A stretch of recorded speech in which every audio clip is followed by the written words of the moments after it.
Olá, estamos de volta com mais um episódio do nosso Heavycast, onde a gente tem aqui um elenco dos sonhos para você, para a gente falar sobre empreendedorismo, carreira, gestão, estratégia. Hoje nós temos a honra de receber aqui nos estúdios o Ronaldo Triaca, que é graduado em administração, técnico em agropecuária, produtor rural e de vinhos, sommelier, presidente da Expovits Brasil, diretor da Amprovin, Associação Nacional de Produtores de Vinhos de Inverno, proprietário do Vila Triaca, Hotel Vinícola, sócio fundador da Vinícola Brasília, criador da Feira de Agronegócios Agrobrasília, que presidiu por 15 anos. Gente, ele faz muita coisa, né? É um criador de muitas frentes, muitas ideias. E eu tenho certeza que hoje a gente vai ter um papo super bacana, entender como é que funciona essa mente na frente de tantas iniciativas. E aí, Ronaldo, quando a gente olha aí para sua trajetória, administração, agropecuária, vinhos, eventos, hotelaria, parece que existem muitos Ronaldos aí em um só. E eu queria que você contasse pra gente quem é esse Ronaldo antes de todos esses títulos. Eu acho que o Ronaldo acho que uma das coisas assim que eu vejo que eu não me considero assim um grande gestor, por exemplo. Mas eu acho que eu tenho um espírito de empreendedorismo grande. Isso a minha mulher, a Ana, sempre fala que eu sou muito inquieto, que tem que ficar me segurando, porque eu estou sempre pensando em criar alguma coisa. Então, eu acho que, acima de tudo, eu sou um sonhador que está sempre querendo realizar alguma coisa. Nem sempre a gente acerta, né? Eu já errei bastante também, porque eu acho que todo empreendedor tem a parte assertiva e tem a parte que você de erros também, né? Mas eu sempre fui realmente inquieto e sempre pensando em criar coisas. Eu lembro quando meu pai ainda estava vivo, que é o seu Claudino, né? Seu Claudino Triaca, há uns 30 anos atrás, que eu queria transformar a nossa propriedade, porque a nossa propriedade ela tem 300 hectares, tem uma boa área de reserva, então em torno de 200 hectares de plantio, né? Então não é uma propriedade grande, quando se fala em plantio de cereais, né? Produção de cereais, de grãos. E aí você tem que se virar, ou você buscar, a família vai crescendo, para ser sustentável, você tem que ou comprar outras áreas e expandir, né? E nós tentamos isso lá atrás e não deu certo, né? A gente quase quebrou. Então isso a gente aprende com os erros também. Mas eu sempre pensei muito na diversificação, mas uma diversificação bem verticalizada. Isso eu pensava há 30 e tantos anos atrás. Uhum. Começamos a fazer, meu pai acreditou nessa mudança na propriedade, quando a gente produzia só grãos. Partimos para a granja de aves, né, de frangos de corte, na época, que temos até hoje. Depois partimos para a granja de suínos, né? E pensando em otimizar os subprodutos, né? Verticalizando, para que a propriedade fosse de fato sustentável. Sim. Aí veio aquelas crises financeiras a nível nacional, até global, e passamos por momentos difíceis ali no início dos anos 2000, e depois vieram uma outra fase da minha vida, que eu falo que foi uma grande guinada, né? Que, assim, eu estava num momento difícil, tinha recém-separado do meu primeiro casamento, e também com dificuldade financeira na propriedade, né? Meu pai estava com demência, então eu estava absorvendo tudo, então foi um período muito difícil, ali 2004, por aí, né? Em que houve grandes mudanças na minha vida. Primeiro, conheci não, porque eu já conhecia a Ana há muito tempo, porque nós temos uma história, família Triaca, família Sense, quando vieram do Sul, porque o PADEF, não sei se vocês sabem, ele foi concebido, é uma colonização agrícola, e ele foi concebido para produzir alimentos na época, na década de 70, porque a maioria dos alimentos em Brasília vinha de fora. Então, o GDF, na época, convidou produtores com know-how no Sul do Brasil. Esse produtor tinha que ter alguns bens também para dar garantia, para financiar equipamento, infraestrutura para as propriedades e tal. E as famílias não se conheciam no Sul, mas ficaram vizinhas aqui em Brasília, lá no PADEF.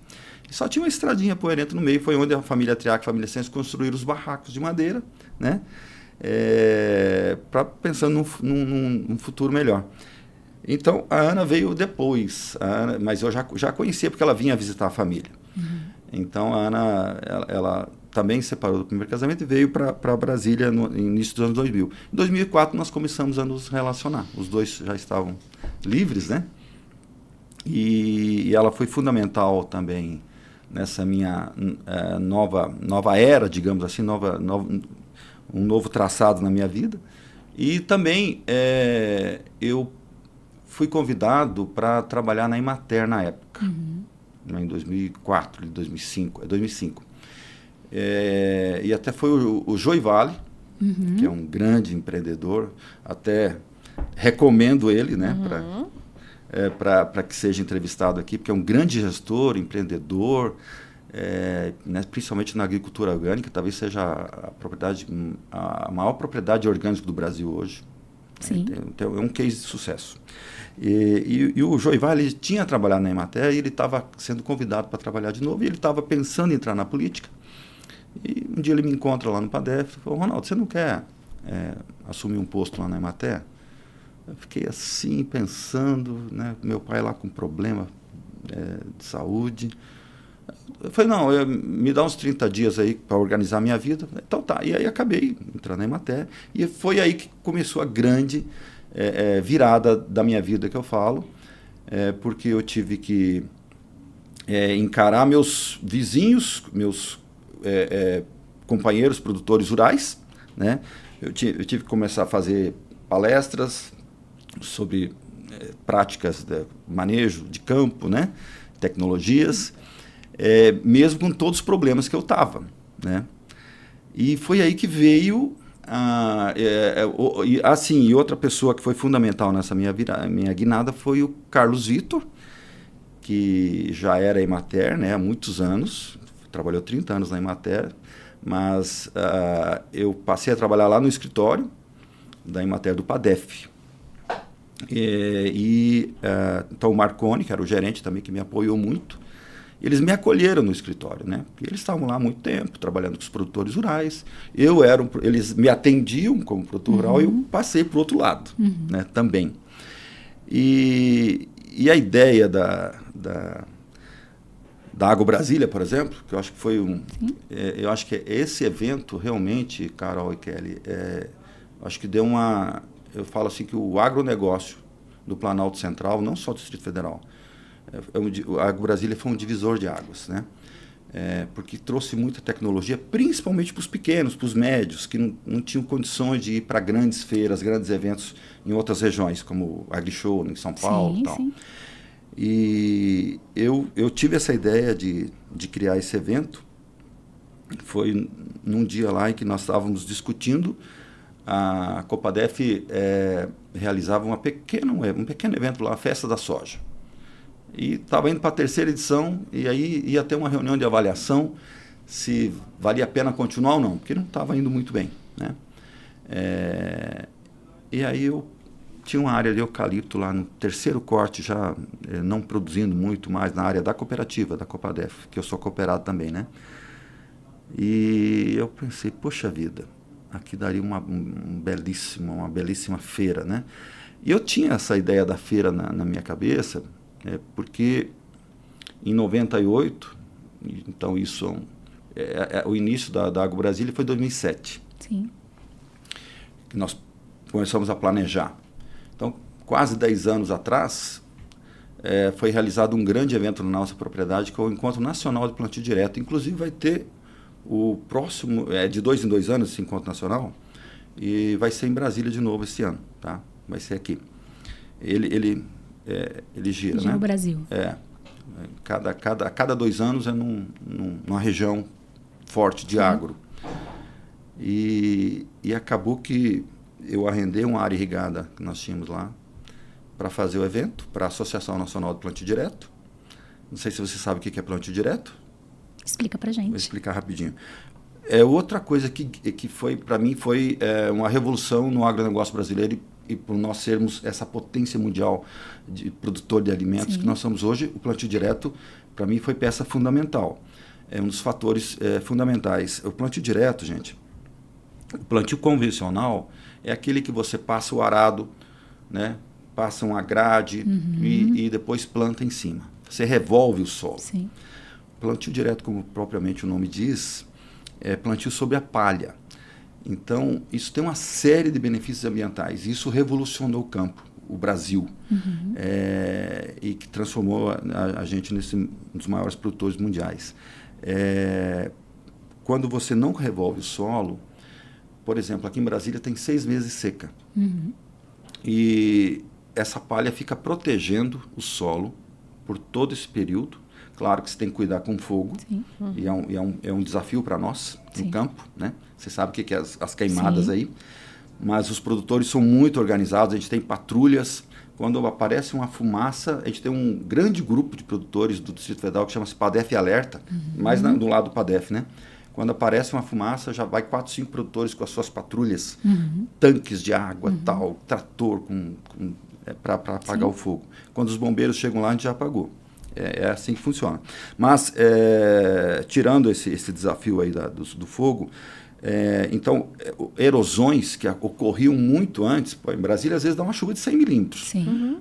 Não tem curvas de níveis que suportam isso quando você está lá com o plantio recém-efetuado. E com o plantio direto, praticamente zeraram esses problemas de erosões, e que a erosão tem um sério problema para os mananciais, para a parte ambiental, né? Então, resumindo, tem uma série de benefícios, questão de emissão de CO2, tudo isso reduzido. Então, foi benéfico, foi uma revolução no campo. Isso, anos 90 para cá, tá? Por isso que o Brasil se transformou, é um dos motivos, tá?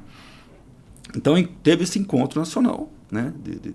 Em 98, nossa propriedade, e foi um grande evento, porque as palestras eram aqui no Centro de Convenções, iam todos os produtores do Brasil inteiro, e até de fora, lá para a nossa área. E eu achei que eu ia tirar férias, né? Eu arrendei a área, falei, vou tirar férias, né? O Vilmar, na época, que era gerente lá da Emater, falou, não, senhor, você vai me ajudar a montar isso aqui, né? E eu gostei daquilo, eu passei a ajudar ele gratuitamente, né, voluntariamente, e montamos como se fosse uma feira dentro da área, uma palhada de trigo, tá? Ficou lindo, e foi um evento sensacional, e aquilo ficou na minha cabeça, né? Falei, poxa vida, Brasília merece um grande evento, né? Anual, né? Permanente. E aí, quando a gente foi avaliar se ia continuar com aquele evento ou não, da soja, tinha essa área de eucalipto ali da cooperativa, eu falei, poxa vida, se a gente... Aí eu pensei, rabisquei, fiz como um parque, né? Desenhei um parque com as ruas, tal, como é que as empresas ficariam, né? As empresas, os players ali do agronegócio. Rabisquei, até a Ana lembra que eu fiz isso no papel, né? No outro dia apresentei para os colegas lá na Emater, e aí eles... O que vocês acham? Eu falei, o que vocês acham de a gente propor isso para a diretoria da Copadef amanhã, que ia ser no outro dia, de acabar com esse evento e pensar numa coisa bem maior, né? Uma coisa a nível nacional, né? Eles gostaram. Aí eu e o Carlosito ficamos até meia-noite fazendo o projetinho, que era bem menor que a Agro Brasília hoje, obviamente, né? Porque nem nós sonhávamos que a feira ficaria mega desse tamanho, né? Ano passado nós recebemos 188 mil pessoas em 5 dias, né? Quase 600 expositores, coisa gigantesca, né? Para Brasília. E hoje a Agro Brasília está no grande slam dos grandes eventos do agronegócio brasileiro, né? E aí no dia fomos para o conselho administrativo lá da cooperativa, passou a ideia. Depois foi para a Assembleia, né? Então, olha, assim, poderia não ter acontecido. Alguns produtores foram contra, não, isso é loucura, né? E era loucura mesmo. É coisa de quem empreende, né, Ronaldo? É do visionário. Você é um visionário, né? Você falou que você não é... eu não me considero um bom gestor, mas você tem ideias aqui que... A gente estava até conversando aqui, né, Kelly? A Kelly falou, não, eu quero saber como você teve essa ideia. Fala aí, Kelly, o que você ia perguntar? Não, eu quero saber como é que surgiu essa ideia de plantar vinho, ou de plantar uva para a produção de vinho aqui em Brasília. Sim, essa é outra história. Então, assim, São muitas Brasília visões. consolidada, né? Nesse período, um pouquinho antes do vinho, eu acho que é bom a gente falar da vila. Que ela está no meio do caminho. Sim, né? Essa era a minha pergunta. Eu falei, bem, tem a vila também, né? Porque está falando de uma feira que é uma referência no Brasil hoje. A gente fala da área de hotelaria, que também é algo diferente dentro do agro. E a gente está falando de vinho. Então, são coisas muito diferentes. Sim. E que partem de uma mesma cabeça. Então, a gente queria entender isso. Então, eu já tinha isso na cabeça, Kelly, da diversificação. Eu queria sempre otimizar a nossa propriedade. Eu estava como presidente da Feira Agro Brasília e martelava na minha cabeça os expositores. Falei, pô, Ronaldo, a feira é muito boa, mas não tem hotel aqui, né? Aquilo começou a martelar na minha cabeça. E aí, a gente tinha uma área, um grande lago lá já, que era para irrigação. Falei, pô, aqui daria uma bela pousadinha, né? Eu pensei, né? Ficava olhando assim, só tinha um campo aberto, né? Um pasto degradado lá acima do lago ali, né? Falei, pô, aqui daria um belo hotel, uma bela pousada, né? Pensava. E aí pensei, vou montar alguns apartamentos aqui. O meu irmão na época tinha um restaurante, onde hoje é o nosso salão de eventos, né? Ele não está mais aqui. Eu acabei absorvendo a parte dele e hoje é um salão de eventos. Mas na época ele tinha um restaurante rural. Falei, Ronildo, se eu montar um pequeno... Porque não tinha tempo, né? Se eu montar algumas unidades, uma pequena pousada aqui, você faz parte de café da manhã, coisa muito simples na época, né? Não, posso fazer. E aí, primeiramente, Kelly, eu fiz um plano de trabalho, né? um projeto. Fiz um estudo, eu fiz uma pesquisa de mercado na região para ver se havia essa viabilidade para hospedagem, né? Como você falou, lá, realmente não tinha nada lá. E a pesquisa mostrou que tinha viabilidade, né? O pessoal do agro ali sentia muita falta, porque muitos agrônomos, veterinários, empresários moram em cidades circunvizinhas, como Formosa, Cristalina, Unai, Brasília, Lusiânia, e tem que ir lá, voltar, tal, se tivesse. Aí a pesquisa mostrou que, não, se tivesse um hotel, a gente ia ficar aqui, ia andar menos, né? E também os expositores, no período da feira, foi bom, é uma oportunidade, né? Você tem um faturamento maior, uma diária um pouco maior, né? Um valor maior. E aí eu decidi começar com pouco recurso, pouquíssimo recurso, já contando com recurso dos expositores, eles pagavam antecipado. Olha só como é que era a dificuldade no início, gente. E aí comecei, em 2011, né? E aí a gente foi, aos poucos, como eu falei, sempre reinvestindo, né? E com ajudas de amigos também, como o Carlos Vitor, da Ana, eu fui aumentando, ampliando, melhorando as condições. Antes era uma pousada focada mais para o agro, e eu ainda na Emater, a doutora Clarice, que ainda está na Emater, que é doutora em turismo, né, turismóloga, ela falou, Ronaldo, você precisa ter um foco, né, nessa tua pousada. Qual que é o teu foco principal? Né? É o agro ou é o turismo de fato, né, para quem vai lá para descansar, para lazer, né? Eu pensei bem, falei, não, acho que o meu potencial maior, pela natureza que a gente tem ali tudo, né, é o turismo, né, para a pessoa que vai lá para lazer. E aí nós focamos nisso, o agro permanece, né, mas focamos no turismo. E aí a gente foi pensando sempre em elevar o padrão, né, até chegar a ser associado da Associação Nacional do Roteiros de Charme, que, né, são pouquíssimas no Brasil, é a única de Brasília por enquanto, que também aí foi uma guinada no hotel. Quando você passa a ser roteirista, né, do Roteiro de Charme, o cliente passa a ser mais exigente e tal, então você tem que atender tudo isso. E, gente, um parêntese aqui, para quem não conhece ainda, é uma delícia, assim, né? É obrigatório, né, passar um tempinho ali, porque realmente é um charme. Eu acho que teve uma evolução muito grande. Você falou, começou com um restaurantezinho. A gastronomia é uma delícia. Uma das coisas que eu estava elogiando para o Ronaldo é o atendimento. Uma equipe super diferenciada, né, em termos de relacionamento, de cuidado ali com o hóspede. Sim, e a gente sempre se preocupou em ter ótimos consultores, né? Então, ao longo desses 15 anos, a Vila vai fazer 15 anos agora, em maio. Então, a gente teve ótimas consultorias para elevar esse padrão, né? Tanto na gastronomia, que hoje realmente o nosso restaurante é muito elogiado. Sim. Temos a nossa chefe Kelly lá, muito competente. E também na parte da hospedagem. A gente está sempre reformando, melhorando e tal. Então, hoje dá para se dizer que nós temos um ótimo nível, né? Um hotel de um ótimo nível. E aí, o vinho, né? Como que surgiu o vinho, né? A história do vinho. Plantio de uvas, né? Eu sou apaixonado por vinhos tem uns 25 anos. Foi, assim, uma coisa que também mudou na minha cabeça. Eu estava fazendo faculdade ainda. Eu fiz faculdade um pouquinho mais velho, né? Então, lá no início dos anos 2000, uma coisa que eu já gostava de vinho, um professor...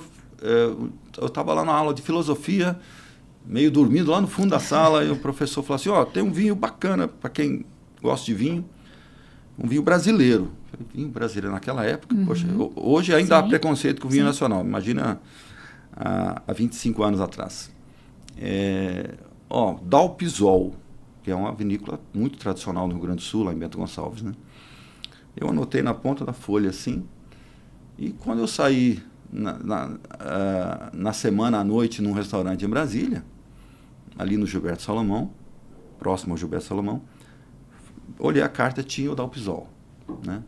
Degustei, adorei, muito bom, e daí para frente comecei a estudar mais e conhecer mais o vinho brasileiro, e comecei realmente a dar o valor de fato que merece.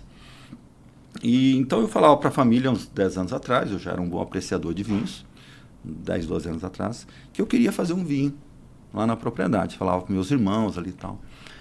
Mas na minha cabeça era um vinho colonial. Sim. Aqueles vinhos de garrafão, elaborados com as uvas americanas, né? É uma diferenciação genética aí, né? Vinhos finos somente com as castas, as vites viníferas, né? Que a origem é do Velho Mundo, né? Mas eu estaria muito feliz com o sonho realizado se eu conseguisse fazer um vinho de mesa. Assim, eu queria simplesmente fazer um vinho para agregar ali a Vila Triaca, né? Porém, quando eu conheci a técnica dupla poda, que é outra revolução, assim como o plantio direto na parte de grãos, a dupla poda no vinho brasileiro. A dupla poda permite a inversão do ciclo natural da videira. O mundo inteiro produz no verão. A gente relaciona muito produção de vinhos.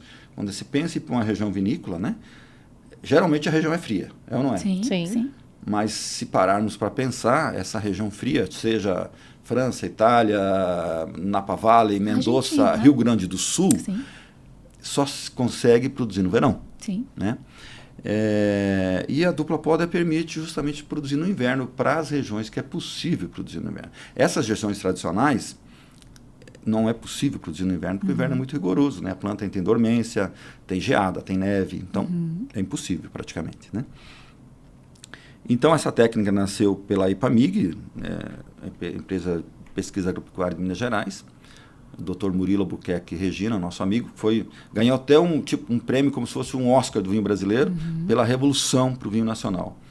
E ele desenvolveu essa técnica em Bordeaux, na França, já era agrônomo, no início dos anos 2000, fazendo um pós-doutorado em enologia, porque Minas Gerais estava voltando a produzir vinhos, lá atrás produzia vinhos de mesa, mas produzia. E foi aonde ele inventou, criou aprimorou, na verdade, essa técnica dupla poda, porque o Nordeste, por exemplo, já faz dupla poda há muito tempo. Só que eles fazem, de fato, 2 colheitas. A técnica dupla poda é a inversão de ciclo. A gente faz 2 ciclos, um sem produção e outro com produção. No verão, como nós não temos um verão adequado para a produção aqui, né? Chove muito, Sim. é calor. Então, a gente mantém o vinhedo ali em plena atividade, mas sem produção. A gente tira os cachos, né? Então, quando eu conheci essa técnica, falei, opa, peraí, eu tenho algum conhecimento técnico também na agricultura, comecei a estudar mais as condições edafoclimáticas e vi que era possível, né? Brasília tinha um clima muito favorável para produzir vinho fino. E aí que falei, não, vou plantar 1 hectare, eu pensei, né? Vou plantar 1 hectare para realizar esse sonho, né? Então o sonho foi muito além, porque lá em 2018 nós implantamos o primeiro hectare. A muda foi encomendada em 2017 e os amigos da vinícola Fazenda Arcoara também, já ali no Goiás. E a gente tinha por exemplo, como que nasceu o projeto Vinícola Brasília, né? Nasceu desse plantio e dos amigos da Arcoara. A gente tinha uma preocupação de como que ia fazer para vinificar quando começasse a produzir. E foi muito rápido, porque em 1 ano depois, 11 meses depois, olha só, hein? O primeiro vinho fino de Brasília nasceu com 11 meses. Nossa. Ou seja, uma videira plantada há 11 meses. Isso super jovem. Isso é até difícil. É a cara de Brasília isso, né? É a cara de Brasília, Mas não realmente é muito, impressionante. Tecnicamente não é muito recomendável, Sim. né? Porque você acaba sacrificando um pouquinho a planta, digamos assim, né? Porque você tem que deixar ela se estabilizar melhor no solo. Mas eu fui teimoso. Eu recebi até um enólogo chileno que é meu amigo hoje. Ele tem uma vinícola em Minas, que é me fugiu o nome aqui agora. Terra Nossa. Um dos proprietários da vinícola Terra Nossa. É um enólogo muito conceituado. Ele estava me visitando quando eu estava ali com os cachos já, né? Mas pouquíssimos cachos. Ele falou, Ronaldo, não, joga tudo fora, né? Joga tudo fora, deixa por ano que vem. Tá bom, Christian. Obrigada. Aquele jeito, aquele sotaque chileno dele. Falei, quer saber, não vou fazer isso não, vou deixar. Só para ver o que dá, né? E aí nós colhemos próximo de 100 quilos num hectare. Pensa, hoje a gente colhe entre 8 a 10 mil quilos num hectare, né? E aí eu e a Ana levamos, aí fizemos mas antes disso, né, a gente, quando viu essa necessidade da vinificação, eu pensei, bom, temos que chamar mais gente para esse negócio, né? Uma andorinha só não faz verão, né? Sim. Eu sempre fui muito agregador. Acho que naquela tua primeira grande pergunta... diferencial, né? eu sempre tive esse espírito de que, assim, ninguém trabalha sozinho, gente. Sim. Você não precisa ter medo de concorrência, né? Então, hoje mesmo, eu incentivo outros amigos lá a fazerem outros hotéis, porque a Vila Triaca nunca vai ser um resort, né? Um grande hotel, não é o nosso objetivo. Então, eu incentivo que se criem novos hotéis, pousadas lá, para se tornar realmente um polo turístico, né? E, no caso da produção de uvas para vinhos, foi isso também.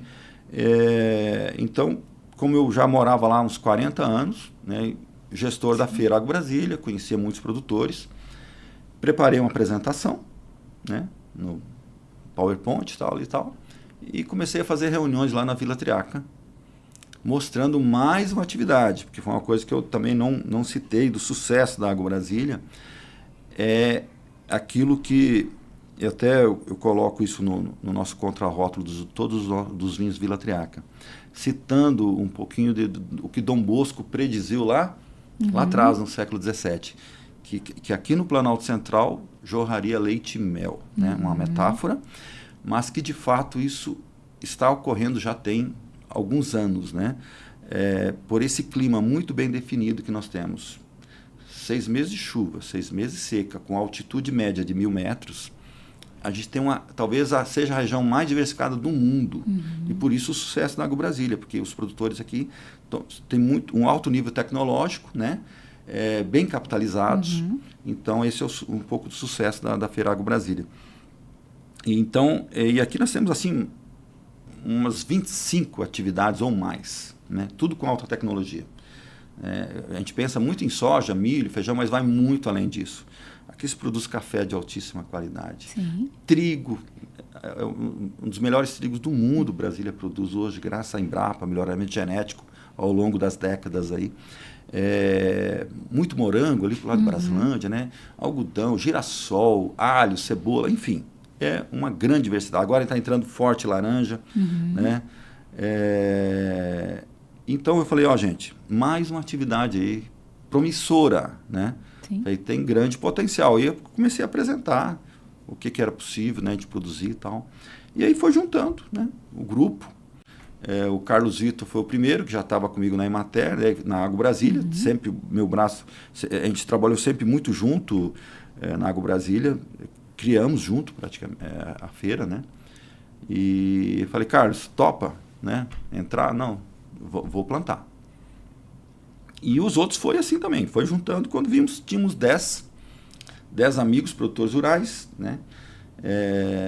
E não foi muito fácil migrar, porque, como eu falei, os produtores têm um alto nível tecnológico, então absorveu bastante das outras atividades, né? Para entrar nessa do vinho, que é um pouco mais complexa. Né? E aí criou esse grupo da Vinícola Brasília, né? E aí, poxa vida, vamos fazer uma vinícola, né? Nós todos pensamos nisso, né? A ideia era essa. E hoje é essa vinícola que vocês conhecem, né? Que o Brasil inteiro já conhece. Com vinhos maravilhosos. Vinhos maravilhosos, né? Agora, construir credibilidade num mercado que ainda está se formando é um super desafio, né? É um grande desafio. Como é isso, Ronaldo? Assim, em que vocês apostam para construir essa credibilidade? Porque cresceu muito, ganhou uma visibilidade e vem ganhando grande no mercado que é recente, aqui, né, localmente, como você estava explicando. Como é que vocês constroem essa credibilidade? Primeiramente, eu penso que, no caso, por exemplo, da Vinícola Brasília ou das outras pequenas vinícolas, né? Eu sempre falo que hoje o nosso projeto hoje são 10 pequenas vinícolas, estilo boutique, com um guarda-chuva maior que a Vinícola Brasília, né?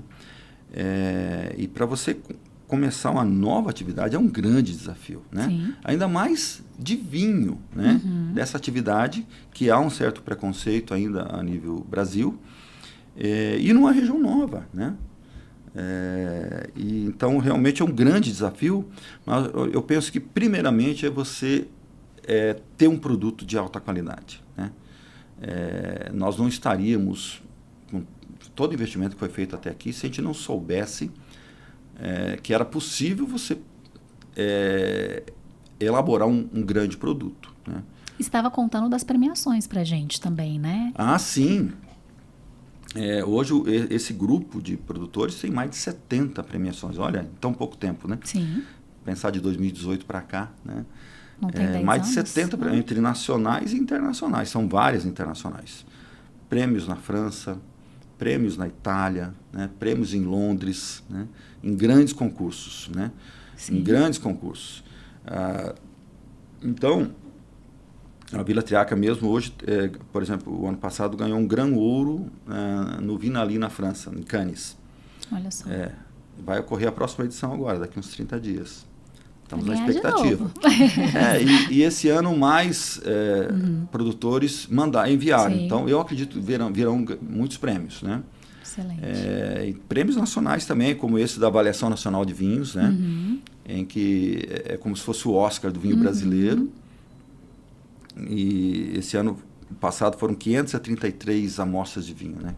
533 vinhos. Praticamente todas as vinícolas do Brasil mandam, né? E tem foi a 33ª edição. Em 2023, pela primeira vez, um vinho de inverno entrou nesse seleto grupo. Eles elegem os 16 melhores, né? Entre esses 533. Só que tem espumante, tem branco, tem rosé. Então, tintos são uns 8. Aí pensa você entrar nesse seleto grupo, né, numa região tão nova. O Monumental da Vinícola Brasília entrou em 2023. Sim. E em 2025, que foi agora em setembro do ano passado, entrou 3 vinhos de inverno. Então, assim, o Sul já percebeu que o vinho hoje é no Brasil todo, né? Sim. São 16 ou 17 estados produzindo já. Então, entrou um de São Paulo, da Vinícola Góes, e o da Ercoara, um blend, e o Marcelin, que é uma variedade diferente, pouca gente conhece. A Marcelin é uma variedade francesa, um cruzamento da Cabernet Sauvignon com a Grenache, que é espanhola. E dá um vinho redondo, taninos macios, sedosos, né? E esse vinho entrou lá, ficou com a segunda melhor nota, tanto o nosso quanto o da Ercoara, ficou com a segunda melhor nota, perdendo só para um da Miolo, que é o Sesmarias, que custa R$ 1.200 a garrafa. Né? Ele ficou com 94,5 pontos na média geral, e os nossos, os dois, ficaram com 94 pontos. Então, foi um grande feito para nós. Com certeza. Um grande feito. Então, são muitas premiações.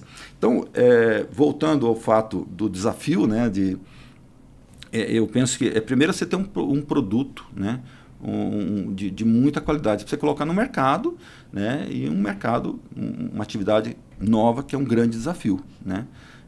Agora, claro, nós pensamos que estamos na capital federal, público com alto poder per capita, né? Mas também você consolidar e você vender não só o produto, esse produto de alta qualidade, mas você colocar o teu cliente, né, ou o turista que vai te visitar, que tem essa relação de turismo com essa atividade, que esse turista, esse cliente, ele passa a ter um sentimento de pertencimento. Né? Absorver aquela história, tem que ter uma história por trás. Né? E eu acho que isso a gente está fazendo muito bem. Né? Hoje eu tenho certeza que vocês, quando viajam aí para fora, falam, não, Brasília tem vinhos de qualidade. Né? Sim. E tem várias vinícolas, né?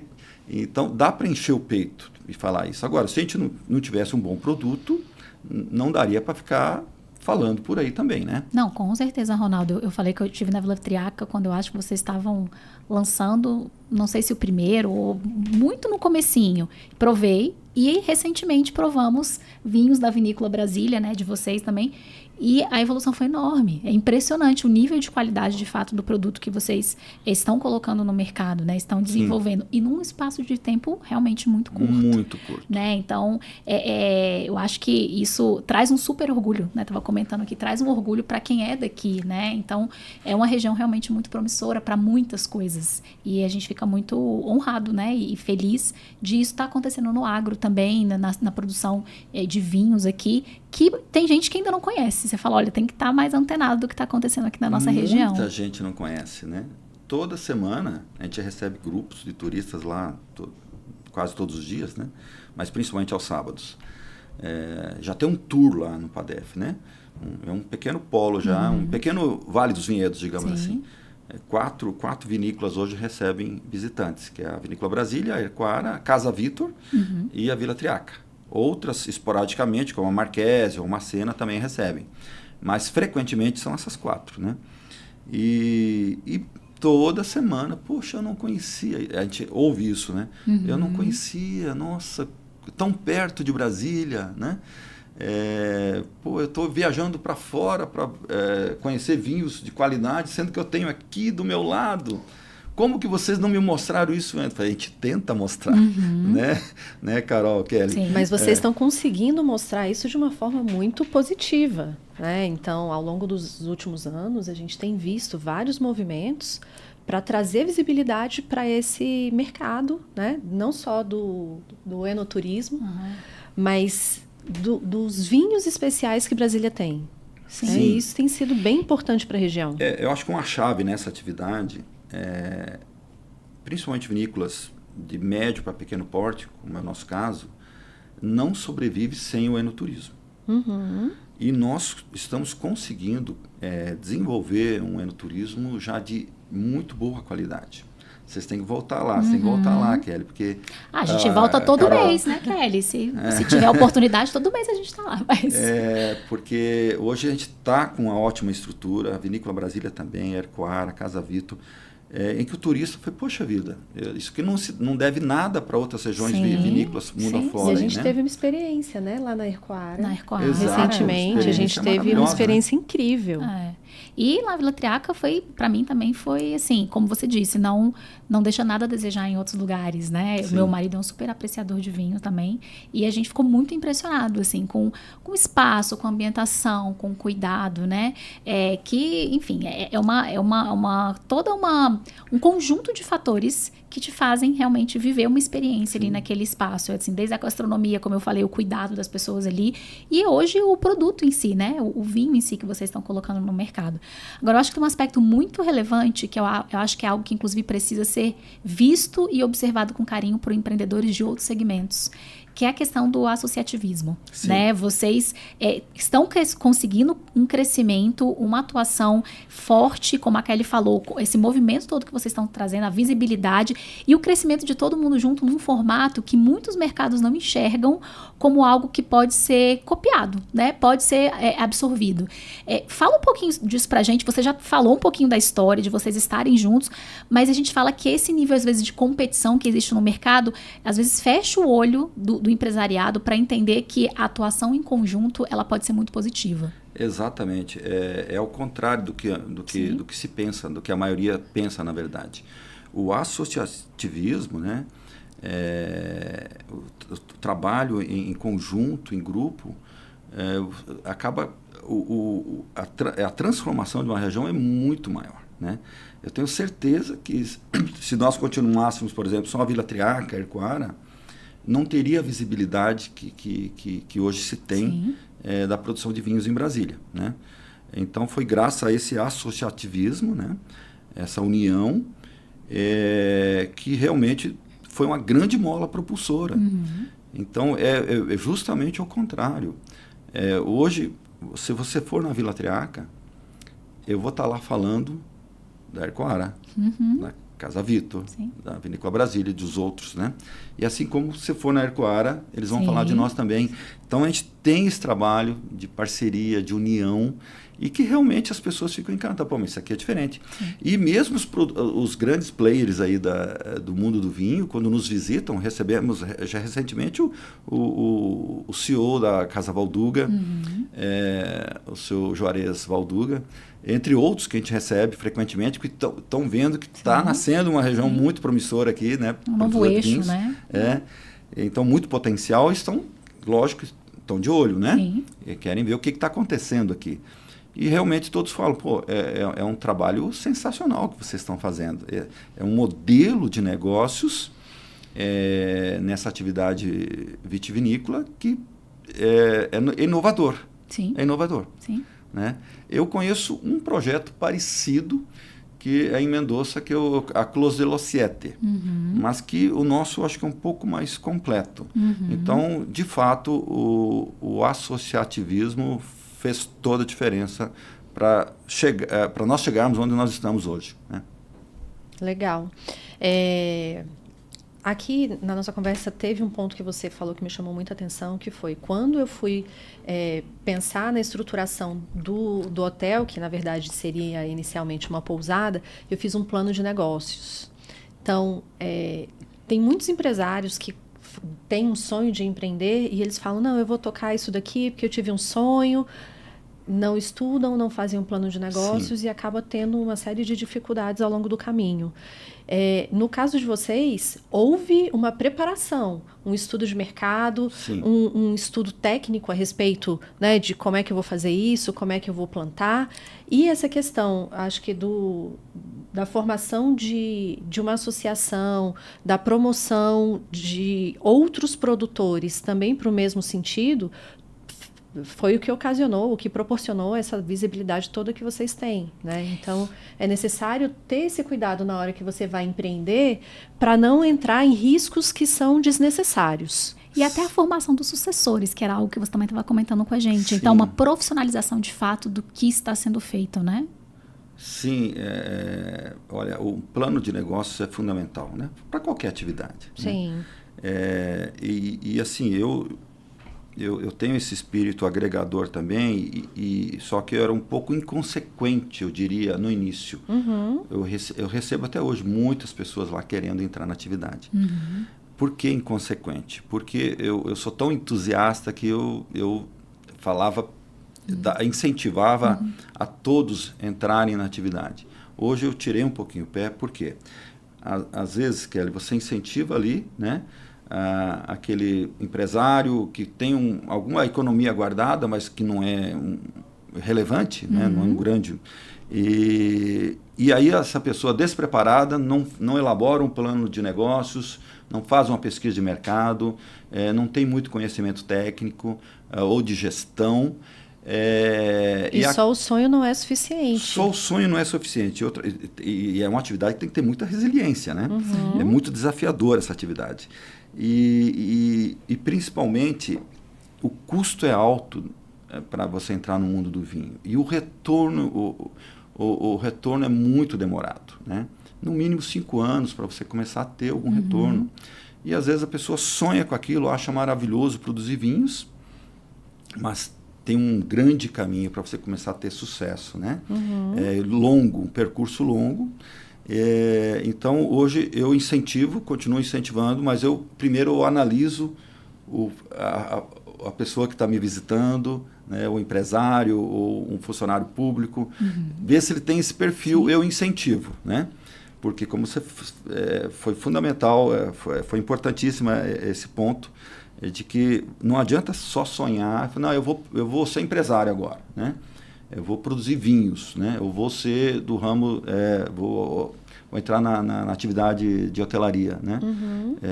Tem que ter muito conhecimento, né?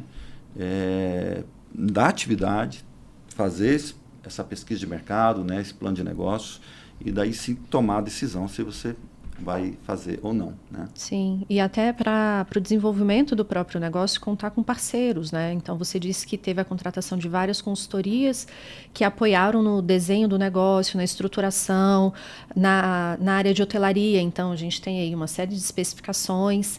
É necessário também contar com esse apoio externo para você crescer. Com certeza. Eu diria hoje que talvez nenhuma empresa ou nenhum negócio sobrevive sem uma excelente consultoria, né?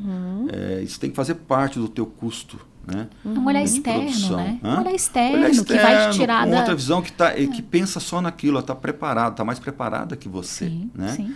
Então, hoje a gente continua com consultorias, né? Tanto na parte de hotelaria, quanto na parte de produção, no campo, né? Na parte que são praticamente 2 atividades ali. Uma é você produzir uva, né?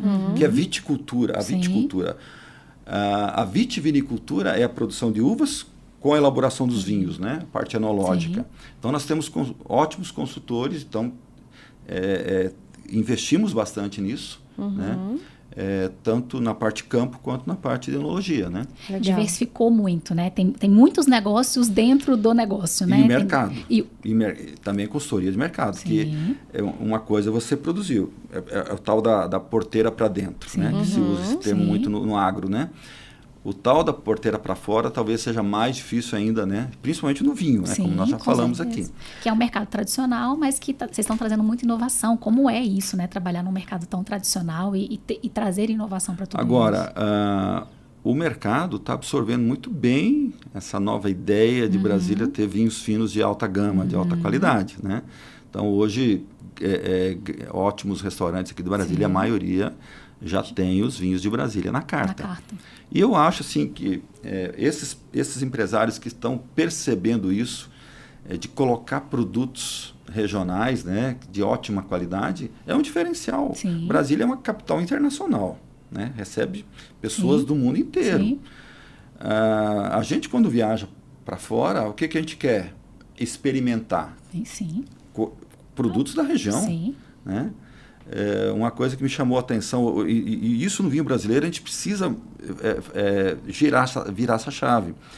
Quando nós fomos receber nosso primeiro prêmio da Vila Triaca, que foi a CNA, Confederação Nacional da Agricultura, realizou um concurso para vinhos espumantes para vinícolas, vinhos artesanais, para vinícolas boutique, até 40 mil litros. E nós fomos, a premiação ia ser divulgado, os campeões e tal, lá em Bento Gonçalves, lá no Vale dos Vinhedos. A CNA bancou, nós ficamos primeiro entre os 5, né, dos melhores vinhos. Para nós já estava de bom tamanho, né? O seu Claudino acabou ficando em primeiro lugar, né? Foi a nossa primeira importante premiação. Mas o que eu queria dizer é o seguinte: quando nós chegamos no aeroporto Salgado Filho, lá em Porto Alegre, paramos para almoçar, porque vinha a van buscar nós e tal. Fomos no restaurante, tem poucas opções de restaurante ali, mas fomos no melhor restaurante que tinha lá. Peguei a carta de vinhos. 90%, 95% eram vinhos estrangeiros na capital do vinho brasileiro. Falei, gente, que absurdo, tá tudo errado, eu pensei, né? Falei, poxa, como é que nós vamos virar essa chave? Sim. Não vamos. Né? Aí, quando eu tive a oportunidade, quando eu ganhei o prêmio lá, chamou o segundo lugar, eu estava na mesa, assim, até os amigos da Casa Vita estavam junto e outros produtores do Sul. Eu chorei, né? Eu não esperava. Sim. Quando chamou o segundo, eu sabia que eu ia ganhar o primeiro, né? E aí eu consegui falar, né, no microfone, que me deram a palavra, e eu comentei isso. Estavam cheios tinha deputados federais, tinha grandes empresários do mundo do vinho. Falei, gente, os culpados somos nós. Eu estou entrando agora nesse mundo, falei, mas tem muita gente experiente aqui, os culpados somos nós. Né? Nós temos que saber trabalhar melhor para que o brasileiro tenha esse sentimento de pertencimento, né? Boa campanha de marketing, né? Que é fundamental em qualquer empresa, qualquer negócio. Né? Então, acho que nos falta isso, né? Uma campanha forte de marketing de que o vinho brasileiro sim tem qualidade. Né? Porque hoje o brasileiro ainda pensa muito no rótulo estrangeiro, até para tirar uma foto para mandar para o Instagram, né? Enfim, então a gente tem muito a caminhar, mas eu vejo que é um caminho com uma luz lá no fim do túnel. A gente tem falado muito sobre essa questão de como vocês cresceram enquanto associação, mas também houve um crescimento específico Vila Triaca, e eu quero entender como foi esse crescimento pensando na gestão, o time que está com você, porque eu sei que sozinho seria impossível, até porque são negócios diversos dentro de um mesmo grupo, né? Tem plantação de uva, a transformação disso em vinho, tem o hotel, tem a plantação de outros produtos. Como é que é esse seu time de liderança e como é que você forma essas pessoas? Como eu já falei, eu não me considero um grande gestor, mas me considero um bom líder, né? E um grande empreendedor, me considero. Mas na parte de liderança, eu acho que o líder ele tem que saber, principalmente, delegar. Né? Tem que saber delegar, lógico, com as pessoas certas. Né? Então, hoje a gente tem a nossa equipe é formada praticamente de pessoas locais lá, mas essa equipe ela absorveu o que nós, família Triaca, eu, a Ana, os filhos, que é o nosso sentimento, um pouco o nosso estilo do sul do Brasil, de acolhimento, né? De tratar bem. Mas hoje nós dividimos, né? Por exemplo, a parte do hotel, né? A Natália é a gestora, né? Então eu fico num guarda-chuva, né? Eu e a Ana, mais na parte gestão geral, né? Numa diretoria. E a Natália é a gestora hoje, né? Que é filha. Que é filha, não tem formação em administração ou marketing, mas está se especializando, né? E ela tem talento para isso, né? E constantemente, né? Então, treinamentos dessa equipe, né? E ela vai colocando as peças. Essa peça não está legal aqui, eu acho que tem mais talento aqui. Né? E o gestor tem que ter essa visão, né? E ela tem. Então, na parte do campo, também está o Gabriel, meu filho, que é agrônomo, tal, né? E que também me ajuda ali a gerir, né? Então, eu tenho um bom supervisor hoje de campo na parte do vinhedo, né? Que eu tenho total confiança, que é o Wellington. E na parte da vinícola em si, da parte do mercado de vinhos ali, do da loja de vinhos, né? O Francisco, que é nosso filho também, e que tem uma boa equipe ali também treinada para isso. E que a Ana também, minha esposa, está mais à frente lá, né? E na parte de grãos também, né? O Gabriel também tá à frente. Então, eu fico mais sem trabalhar, digamos assim. Né? Supervisionando. Não, na verdade, eu entendo que a sua atuação ela é fundamental porque você vem com o propósito, né? Com a visão, envolvendo as pessoas neste propósito maior. Sim. E talvez isso seja o grande diferencial. É claro que a gente impõe o nosso pensamento, né? A nossa forma de trabalhar, de gerir, e isso é constante, é diário, né? A gente está sempre junto, né? Então, a gente tem essas equipes, né? E, ao mesmo tempo, trabalham em conjunto, né? Tem a equipe lá da vinícola, tem a parte do hotel, tem a parte do vinhedo, mas quando é necessário, as equipes se unem. E você comentou, Ronaldo, que são pessoas ali da comunidade local e que tem gente que já está há bastante tempo com vocês. Sim, nós temos colaboradores desde o início da Vila Triaca, ou seja, praticamente 15 anos, né, trabalhando conosco. Né, cara. E você citou também, falando aqui da questão do roteiro de charme, da questão da sustentabilidade. Eu queria que você falasse um pouquinho sobre isso. Então, isso é uma coisa que a gente leva muito a sério. E o roteiro de charme também é um dos pilares do roteiro de charme, né? É a sustentabilidade. Então, hoje, por exemplo, na parte agrícola, na parte de produção de grãos, a gente utiliza muito a técnica conservacionista, que é o plantio direto, que tem uma série de benefícios ambientais, que eu não vou entrar em detalhe. Mas na Vila Triaca, no hotel, a gente também tem algumas ações. Uma delas é essa parte social, né? Ou seja, a gente faz questão de contratar pessoas só ali da região. Então, praticamente, fora a nossa chefe, que é aqui de Brasília, praticamente 100% da equipe é de comunidades locais ali, rurais, né? Então, assim, nós temos hoje em torno de 60 colaboradores. Então, tem essa parte social. Também a parte de todo o nosso lixo é separado, né? A parte orgânica vai para a composteira e aí a gente acaba virando adubo para as plantas, né? O óleo de cozinha é recolhido quinzenalmente, né? Depois se transforma em sabão, tal. A nossa energia boa parte é energia limpa, já com 2 usinas de placas fotovoltaicas. A gente busca muitos produtos regionais, então é outra coisa forte também do enoturismo, né? Que valoriza agricultores familiares, então produtos artesanais como salame, como queijos, né? Vários produtos, café, a gente busca primeiro o local. Se não tem, vamos um pouquinho mais longe, por exemplo, o azeite, né? A gente poderia estar usando esses azeites de marcas famosas de Portugal, Espanha, Itália. Não, a gente tem... Como não tem ainda azeite aqui, mas eu estou com já está com um projeto. Um pequeno olival lá, eu espero ainda produzir um pouquinho de azeite, né? Mas enquanto não se tem e não tem uma marca comercial aqui da região, eu uso um brasileiro que é de altíssima qualidade, né? Que é um azeite gaúcho. Então, a gente tem esse apelo, né? Esse cuidado.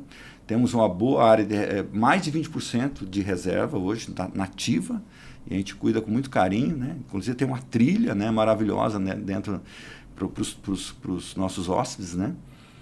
Então a gente tem todas essas ações voltadas aí para a sustentabilidade. Que eu falo sempre, que a gente sempre fala lá que isso não é um motivo para se vangloriar e sim uma obrigação. Sim, né? Excelente. Legal. Bom, vamos falar um pouco sobre o futuro? Vamos. Já deu aí um spoiler, né? De talvez um futuro breve teremos azeites produzidos aqui na cidade. Mas quando você pensa no futuro, os próximos anos, o que mais te entusiasma em relação ao agro, ao vinho, à hospitalidade? Olha, eu fico muito feliz com essa transformação do agro aqui do Planalto Central, especificamente aqui de Brasília. Porque até pouco tempo atrás, para quem conhece Brasília e sabe que tem produção produção agrícola, pensa-se principalmente em cereais. Né? Sim. Isso acaba não sendo muito interessante socioeconomicamente, digamos assim, né? Essa grande diversificação que está acontecendo, né? Seja a parte industrial, né? Hoje se produz muito aqui no DF produção de suínos, de aves, né? Então está tendo uma grande diversificação no agro, né? E a parte específica da nossa atividade, que é a viticultura, a vitivinicultura, eu enxergo com muito bons olhos, porque eu acredito que daqui 10 anos, por exemplo, Brasília vai estar conhecida internacionalmente, não como a capital, somente como a capital política, né, das decisões políticas brasileiras, mas também como, de repente, como a capital do enoturismo, de vinhos de alta qualidade, que turistas venham para cá de fora por causa desse grande potencial turístico. Então, eu acho que isso vai crescer muito. Virão novos hotéis, novas pousadas, novas vinícolas, como está nascendo uma outra vinícola lá no Padef, que é a Bodega Dom Valentim, deve inaugurar esse ano. Então, meu sonho, eu acredito que isso vai acontecer, é que realmente se torne um polo vitivinícola, né? E que o Padef, ali, essa região toda, não seja mais conhecida somente como produção de alta produção de grãos, com muita tecnologia e tal, né? De soja, de milho, de feijão, mas também como um grande polo de turismo, de enoturismo principalmente, né? E na parte de hotelaria também. Eu acho que virão logo, assim como lá na Serra da Mantiqueira, ali na região de Espírito Santo Pinhal, por exemplo, grandes grupos estão indo para lá, né? Tá se tornando uma região vitivinícola muito importante, né? Grandes grupos da parte de hotelaria, né? E de outros segmentos estão indo para investir lá. E eu acredito que aqui em Brasília também isso vai ocorrer, né? Eu acho que nós já fizemos tudo isso em 8 anos, e agora com essa pequena bagagem que nós temos, né? Tanto na parte aí de conhecer um pouco melhor de gestão dessa atividade, que não é fácil, do vinho, eu acredito que os próximos 10 anos são muito promissores. Então, vejo um futuro muito promissor aí para nós, para Brasília, para a capital federal. Muito bom. Muito bom. Que conselho, Ronaldo, você daria para empreendedores que desejam construir negócios com propósito, com reputação, com longevidade, que eu acho que é a marca dos seus negócios?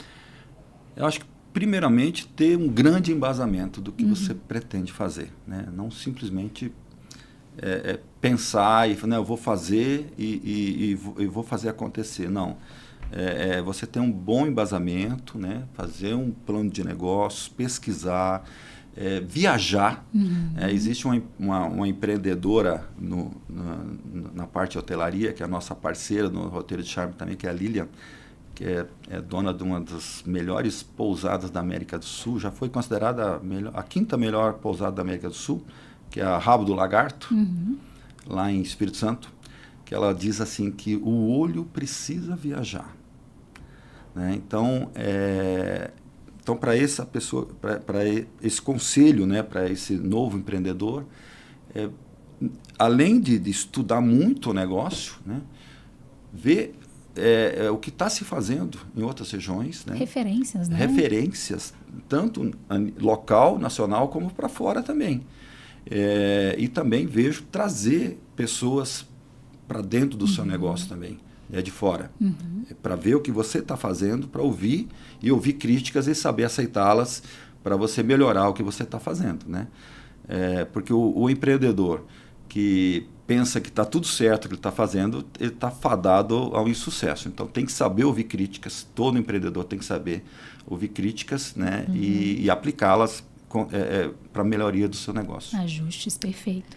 Bom, quero a indicação de um livro, seja a leitura obrigatória para quem quer empreender ou para quem quer conhecer mais sobre vinhos. Bom, eu anotei aqui. Eu até consultei alguns amigos, né? Assim, para iniciantes, né? Eu recomendaria Os Segredos do Vinho para Iniciantes e Iniciados, né? O autor é o José Oswaldo Albano do Amarante, tá? Recomendo também para quem quer conhecer essa guinada dos vinhos do Novo Mundo, digamos assim, para entender como que isso aconteceu, porque os vinhos do Novo Mundo hoje têm uma importância grande a nível mundial, né? Mas até a década de 70 não tinha. O livro O Julgamento de Paris, e que tem um filme também, né? Para quem não conhece, vai compreender o que acontece, essa grande guinada, essa virada de chave para os vinhos do Novo Mundo, que eu acredito que Brasília pode estar ocorrendo um novo julgamento de Paris, digamos assim, né? O que aconteceu no Napa Valley, né? Lá em 76, onde 2 vinhos americanos, que não tinham conhecimento, não tinha importância, não tinha relevância nenhuma na época, num julgamento às cegas em Paris, bateram os famosos vinhos franceses. E daí para frente, isso trouxe um benefício a nível mundial, né, para os países do Novo Mundo, seja Austrália, seja Nova Zelândia, África do Sul, Brasil, Uruguai, Argentina, Estados Unidos. E talvez o que está acontecendo hoje em Brasília, talvez a gente tenha essa revolução também. O que nós estamos fazendo aqui é o que os Estados Unidos estavam fazendo há 50 anos atrás. Sim, sim. Aliás, fez 50 anos agora. Tá? Foi em 76 e está fazendo 50 anos essa grande revolução do vinho mundial. Né? Então, eu acho que para quem quer entender um pouquinho, eu acho que é legal. Tanto o filme, o livro é até melhor, né? Como sempre. E tem um blog muito legal, que tem vários artigos, que chama-se Venda Mais Vinho, tá? Que é do meu amigo Diego Bertolini, que ele é produtor de vinhos no Rio Grande do Sul, é enólogo também, da Vinícola Manus, mas ele é um grande consultor de mercado, então é nosso consultor, inclusive. E nesse blog Venda Mais Vinhos, né? Tem muitos artigos interessantes sobre vinho que para o iniciante, principalmente, ou para quem já está inserido, é muito interessante, né? Então, eu recomendo. Tá? É o grupo Bertolini, bertolini.com.br, né? Legal. E vale uma visita também à Vila Triaca, à Vinícola Brasília, para degustar, para conhecer mais também sobre os vinhos da região. Com certeza, eu acho que essa imersão é necessária, é fundamental, nessa imersão do vinho aqui brasiliense, né, que está fazendo história, né? Todos esses produtores, não só Ronaldo Triaca, não só a Vila Triaca, mas muitos produtores aqui da região, né, estão fazendo história, né? Tem muitos prêmios, como eu já falei, e eu acho que é só o começo, gente. Eu acho que é só o começo. Como nós falamos aqui antes, né, são plantas jovens, né, um terroir novo, mas eu sempre falo que a gente chutou uma pedra e saltou ali um diamante a ser lapidado. E a gente está começando a lapidar. Então, estamos ainda aprendendo a elaborar vinhos, mas pulando muitos degraus, né? Graças, claro, à tecnologia existente hoje, mas principalmente a nossa resiliência do produtor rural, a nossa paixão pelos vinhos, né? E pelo terroir maravilhoso, que é o terroir de Brasília. Excelente. Ronaldo, que papo bom, gente. Que papo bom. Como é bom conhecer, como é bom conhecer mais a nossa região, conhecer o que está acontecendo aqui e, assim, ficar ainda mais surpreso e te parabenizar pela história, né, por tudo que vocês vêm construindo. A gente já vai sair daqui, né, Kelly, com a nossa hospedagem lá na Vila Triaca, já pronta, agendada, né? Mas quero te dar esse espaço para a sua mensagem final e agradecer imensamente pelo seu sim, pela sua presença aqui no nosso Hevcast. Eu fiquei muito honrado com o convite, de fato, muito obrigado. É sempre muito bom a gente ter essas oportunidades de estar mostrando um pouco do nosso trabalho. E eu queria deixar a última mensagem para todos que estão nos assistindo, nos ouvindo, que valorize o que é nosso, né? Seja qual produto for, né? Mas, nesse caso específico desse bate-papo hoje, valorize o vinho brasileiro, que ele tem muita qualidade, né? Então, valorize esse produto nacional, né, de muita qualidade, que tenho certeza que, a partir do momento que você conhece melhor o vinho brasileiro, você passa a ter uma outra visão. Então, é isso. Muito obrigado. Obrigada, Muito Ronaldo. Obrigada, foi um prazer. Até. Prazer foi nosso. E você que está nos escutando, se você gostou desse conteúdo, compartilhe esse episódio. Para quem aí é fã de vinho, para quem não sabia que em Brasília, aqui no DF, a gente está com esse cenário aí de destaque, inclusive em nível internacional. Manda para quem você conhece e segue o nosso Heavcast, que a gente ainda tem muitos convidados interessantes para bater papo aí nos próximos meses.